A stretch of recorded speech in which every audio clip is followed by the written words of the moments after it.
उसी समय इजराइल की समस्या चालू हुई। इसमें हिटलर जो था जर्मनी का, इसने यहूदियों को मारना चालू किया।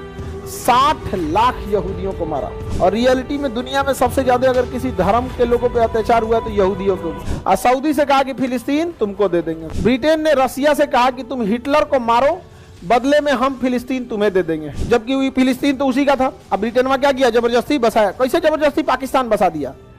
बसा नहीं दिया जी। अब हम लोग चिल्लाते रह जाए पाकिस्तान हमारा हमारा, चिल्लाते रहो, बसा के चल दिया। सब मिलकर हमला कर दिया किसके ऊपर? इजराइल का। इस लड़ाई में इजराइल ये लड़ रहे थे लोग जीतने के लिए। ये 7 देश 6 देश मिलकर लड़ रहे थे जीतने के लिए, और इजराइल लड़ रहा था अपना अस्तित्व बचाने के लिए, क्योंकि अगर यहां से उजड़ा तो दुनिया से उजड़ जाएंगे। इन यहूदियों ने मिलकर इन 6 देश को हरा दिया। यहां पर आप उस इंसान से नहीं लड़ सकते जो आपकी कमजोरी जानता। जब प्रथम विश्व युद्ध चल रहा था तो उसी समय इजराइल की समस्या चालू हुई, लेकिन सबसे बड़ा बवाल हुआ द्वितीय विश्व युद्ध, और वह बवाल किया था हिटलर। हिटलर यहूदियों को देखना नहीं चाहता था। इजराइल में जो धर्म है उस धर्म का नाम है यहूदी धर्म। अंग्रेजी में उन्हें ज्यूज कहते हैं। क्या कहते हैं? ज्यूज। अंग्रेजी में उसे क्या कहा जाता है? ज्यूज। ज्यूज।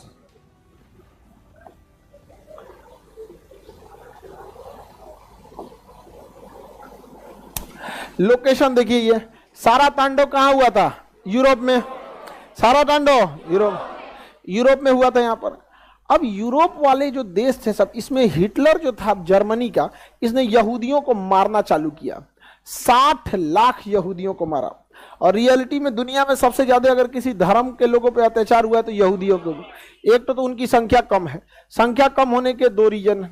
पहला, वो लोग सबसे ज्यादा अगर कोई धर्म के पढ़े लिखे हैं तो यहूदी हैं सबसे ज्यादा। और पढ़े लिखे लोग जो होते हैं ना, ज्यादा जनसंख्या के पीछे नहीं भागते हैं, क्योंकि उनको पता है कि उन्हें अपने बच्चे को पढ़ाना है। और एक बच्चे को पढ़ाने में कितना खर्च है। जापान में एक बच्चे को पढ़ाने में इतना खर्च आता है कि वहां के लोग एगो से ज्यादा बच्चा ही नहीं होता वहां पे। हमारे यहाँ पढ़ी तो ना तो क्या हो गई, कुछ दुकान खोल दे तो लेबर खटेगा, नहीं समझा? तो हमारे यहाँ ऐसे कोई बहुत बड़ा ऐसे जनसंख्या को लेकर प्लानिंग नहीं है। लेकिन एक तो पहले ये बहुत पढ़े लिखे हैं। आगे बढ़े। दूसरा, यहूदियों का एक रूल है कि यहूदी पैदा होते हैं, बनते नहीं है। आप कहिएगा हमें यहूदी बना लीजिए, भगा देगा। कहेगा नाश्ता कीजिए, खाना खाइए, यहूदी के बारे में जानिए, लेकिन आप हमारे यहाँ आ नहीं सकते। और हमारे यहाँ आज यहाँ पे हम लोग क्वालिटी नहीं क्वांटिटी बढ़ा रहे हैं। समझ में आ गया कि नहीं? कोनो अकलेल बकलेल चलाओ, बवाल करो, चुगलो, कोई मतलब नहीं है।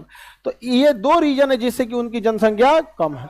तो यह हिटलर ने देखा कि दूसरा आदमी यहूदी बन ही नहीं सकता है, तो एक काम काहे ना करें, हम सब यहूदी को निपटा दे। तो हिटलर ने सारे यहूदियों को निपटाने के लिए सोच लिया। हिटलर ने क्या सोच लिया? सारे यहूदियों को निपटाने के लिए सोच लिया। इसलिए यहूदियों को पकड़ पकड़ लगा मारने। और वो एक कैंप बनाया था, कंसंट्रेशन कैंप। वहां पे ले जाके उन लोग को मार देता था, या फिर अपने डॉक्टरों को दे देता था उस पर रिसर्च करने के लिए। जैसे कोई हार्ट अटैक का दवाई बनाया तो किसी को खिलाएगा तो सोचा पता चला मार दिया, तो ओकरे पे ले जाके बड़ी बड़ी मारा था इस कंसंट्रेशन कैंप में यहूदियों को। लेकिन आप याद रखिएगा, जिन्हें ऊपर वाला भेजा है उसे नीचे वाले कभी मिटा नहीं सकते। यहूदियों को भी ऊपर वाले नहीं बना के भेजा है। इतने खराब रहते तो नहीं बनाता। जैसे डायनासोर उठा लिया कि नहीं उठा लिया।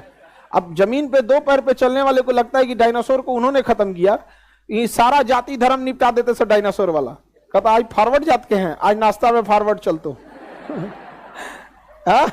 फॉरवर्ड जात के मोहल्ला में घुस जाता डायनासोर, अब भूज के खा जाता, कच्चे खा जाता ना डायनासोर उठा के। अब उसके बाद प्लान बनाएगा कि अच्छा अब चलते हैं यादव जी के मोहल्ला। और डायनासोर किसी को पहचानता है? आप ब्राह्मण है, यादव है, मुस्लिम है, ईसाई है, निपटा देता कि नहीं निपटा? लेकिन हम पृथ्वी वाले लोग को समझ में नहीं आता है कि क्या नौटंकी की है। धार्मिक लड़ाई लड़ने वाले लोगों को मत पूछिए। तो इन लोगों ने यहूदियों को बर्बाद करना चालू किया। अब यहूदी जाए तो कहां जाए? यहूदियों को भागने के लिए कोई जगह नहीं था, और हिटलर ने छोड़ा नहीं था। छोटे छोटे बच्चों को मरवा दिया था। खाना कैसे देता था? कैंप पे रखा था। कैंप मतलब समझिए गांधी मैदान जैसे देख रहे हैं ना, वैसे चारों ओर से घेर दिया। भाग नहीं सकते हैं, बाहर 50 को पुलिस खड़ा के जो भागे मार दो उसमें। अब 10,000 आदमी रखा है, अब 100 आदमी का खाना दिया उसमें, धीरे धीरे मरते रहेंगे यहाँ पे, बहुत लोग को मरवा दिया। अब इसमें यहूदियों को लगा कि अब हमें अपना देश होना चाहिए, तो पहली बात उनके अंदर अपने देश की एक भावना जागी यहाँ।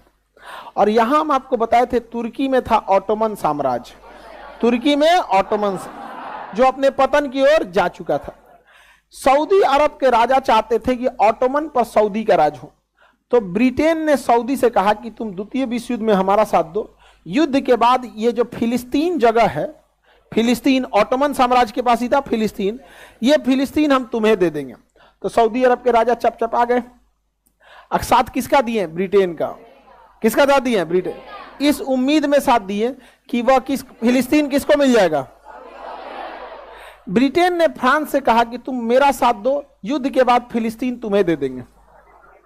और सऊदी से कहा कि फिलिस्तीन तुमको दे देंगे। दोनों किसका साथ दिया? सब ब्रिटेन।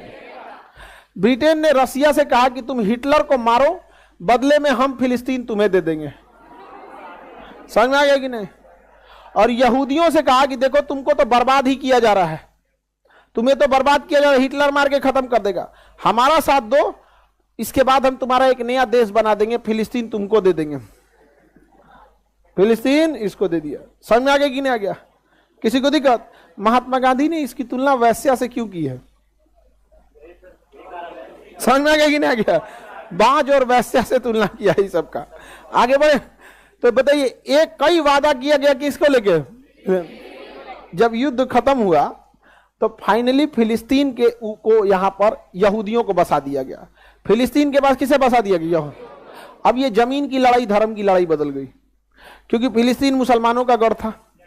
और फिलिस्तीन में सबसे जो वहां पे अल-अक्सा मस्जिद है, फिलिस्तीन में कौन सी मस्जिद है? अल-अक्सा मस्जिद। मुसलमानों में मक्का मदीना के बाद तीसरा पवित्र जगह अगर कोई है तो अल-अक्सा मस्जिद है।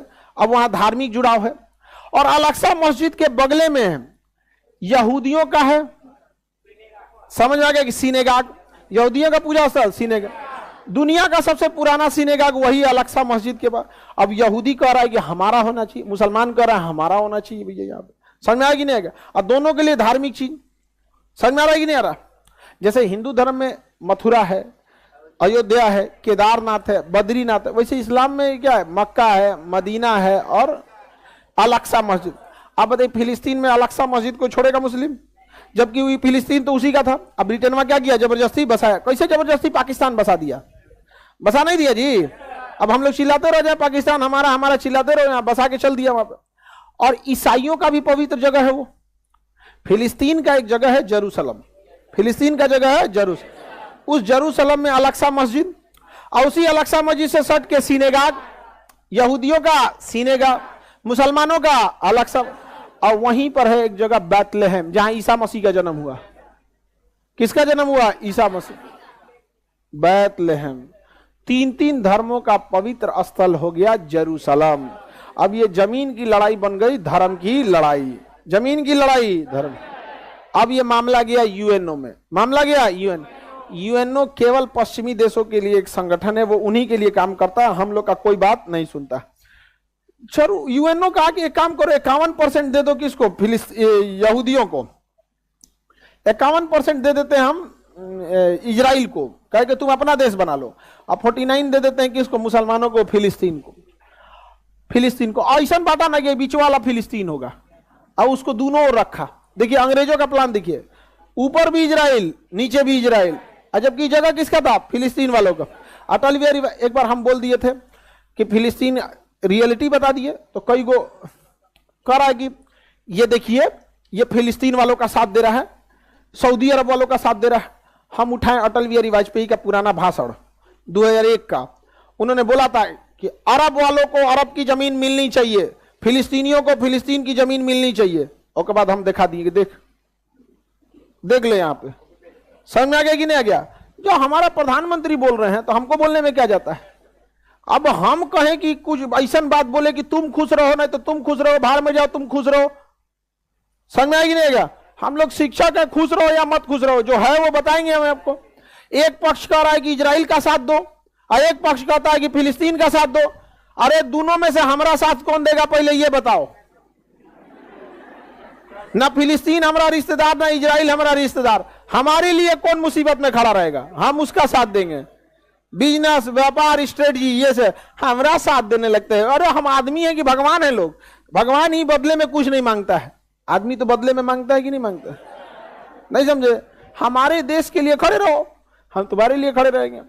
अब पूरे अरब देशों ने बवाल कर दिया कि नहीं होने देंगे, हम एक होके लड़ेंगे, जहन्नुम दिखाएंगे, कयामत ला देंगे, मार डालेंगे। सारा फिलिस्तीन वाला कह रहा है कि देखिए हमारे साथ गलत हो गया, हमको मारा है, यहूदियों ने मार दिया हमको, ये किया। सारा अरब देश एकवट गया और सऊदी अरब तो पूरा करकरा के लगा था इनको, क्योंकि इनको कहा था कि इजराइल इनको मिलने वाला है। यहाँ पे सब मिलकर हमला कर दिया किसके ऊपर? इजराइल का। इस लड़ाई में इजराइल, ये लड़ रहे थे लोग जीतने के लिए, ये सातों देश, 6 देश मिलकर लड़ रहे थे जीतने के लिए, और इजराइल लड़ रहा था अपना अस्तित्व बचाने के लिए, क्योंकि अगर यहां से उजड़ा तो दुनिया से उजड़ जाएंगे। इन यहूदियों ने मिलकर इन 6 देश को हरा दिया यहां पर, और 49% के बाद 84% कब्जा लिया। कहां से? 51 ना 84 ले लेंगे यहां पर। और आज भी कहते हैं लोग कि डेली डेली डेली आने वाले 30-40 साल में पूरा फिलिस्तीन खा जाएगा, वो इजराइल पूरा का पूरा खा जाएगा। लड़ने की हिम्मत है नहीं, और पूरा का पूरा क्या कर देगा? कब्जा लेता है यहाँ पे। कौन? इजराइल। अब देखिए ध्यान से, ये पीला वाला एरिया दिख रहा है और ये एरिया दिख रहा है। पहले ये कंप्लीट था फिलिस्तीन। कंप्लीट क्या था? फिलिस्तीन कंप्लीट। अभी फिलिस्तीन देखिए, है ये दिख रहा है। बाकी कौन कब्जा लिया? इजराइल। कब्जा लिया कि नहीं कब्जा लिया? इजराइल। अब तनी सा इधरों दिया, ये यही क्या है? फिलिस्तीन। बाकी कब्जा कौन कर लिया? इजराइल। गारंटी किसी कोई लड़ नहीं सकते हैं। अरब वाले बस बद्दुआ दे सकते हैं, तुम्हारे ऊपर जुल्म होगा, बिजली गिर जाएगा, उल्का पिंड गिर जाए तुम्हारे ऊपर, धरती तोरे नीचे से फाड़ के निकल जाए बाहर, कुल मैग्मा फेंक दे बाहर का, कोर का मैग्मा तोरे ऊपर गिर जाए पूरा। यही सब बात बोलेगा, लड़ नहीं सकता इसमें। और हम ये बात बोल देते हैं तो लोगों को खराब लग जाता है कि तुम जहन्नुमी, तुम्हें क्या पता? नहीं तो तुम्ही को पता ही है। अरे नहीं लड़ सकते भाई इजराइल से। इजराइल जानता है आपकी कमजोरी, आप उस इंसान से नहीं लड़ सकते जो आपकी कमजोरी जानता है। इजराइल अच्छे से जानता है इनकी कमजोरी क्या है, इनको गुस्सा बहुत जल्दी आता है।